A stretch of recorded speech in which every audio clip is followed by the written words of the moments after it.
Hello மக்களே, welcome to Bigg Boss review channel. இன்னும் என் சேனல் சப்ஸ்கிரைப் பண்ணலைன்னா சப்ஸ்கிரைப் பண்ணுங்கள். ஸோ வியானா நேற்று வந்து என்டர் ஆகிட்டாங்க. ஸோ எல்லோரும் பாசிட்டிவாக இருந்த இடத்துல ஒரு நெகட்டிவிட்டியை வந்து கொடுத்த மாதிரி தான் இருந்துச்சு. வியானா வந்து வெஞ்சன்ஸில் வந்தாங்க, நம்மளுக்கு நல்லாவே தெரிஞ்சிச்சு.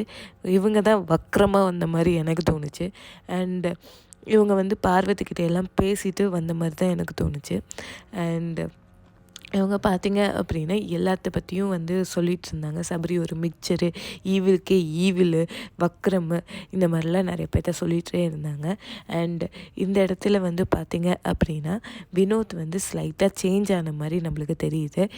அந்த இடத்துல இறங்கி பதறி போன வினோத் இப்போ சேஞ்ச் ஆகுறாரு அப்படின்னா எனக்கு ஒரு டவுட்டு, அந்த பதட்டம் நடிப்பா அப்படின்னு நான் வினோத்திட்ட கேட்கணுன்னு நினைக்கிறேன். அவ்வளோதான். ஸோ இன்னொன்று என்ன அப்படின்னா, இவங்க வந்து வினோத் மேலேயே கேவலமாக தான் பேசியிருக்காங்க. ஆனால் வெளியே போய் வினோத்துக்கு சப்போர்ட் குறையில, திவ்யாவுக்கு சப்போர்ட் குறையில அப்படின்னோடனே திவ்யா அண்ட் வினோத்தை வந்து என்ன சொல்கிறது, தலையில் தூக்கி வச்சு இப்போ ஆடுறதும் அண்ட் அவங்களுக்குள்ளே உட்காந்து அவங்கள மேனிப்புலேட் பண்ணுறது இவங்க தான் அப்படின்னு எனக்கு தோணுது. அண்ட் ஏன்னா அவங்களுக்கு வெளியே சப்போர்ட் இருக்குன்னு. ஏன்னா ஒவ்வொரு டைமும் வீக்கெண்டில் வந்து விஜய் சேதுபதி சொன்னதுக்கப்புறம் அவங்க வந்து அவங்களோட கேங்கை மாற்றிக்குவாங்க.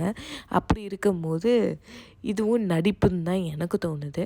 அண்டு இன்னொரு விஷயம் நான் என்ன சொல்லணும்னு நினைக்கிறேன் அப்படின்னா, இவங்க வந்து அந்த சுபிக்ஷாவை வந்து 2வது இடத்துல இருக்கக்கூடாதுன்னு சொல்லுவாங்களாம். அது நியாயமா? அது கேமா?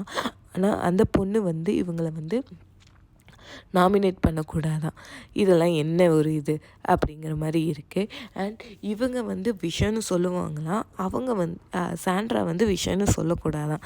இது என்ன நியாயமாக இருக்குது?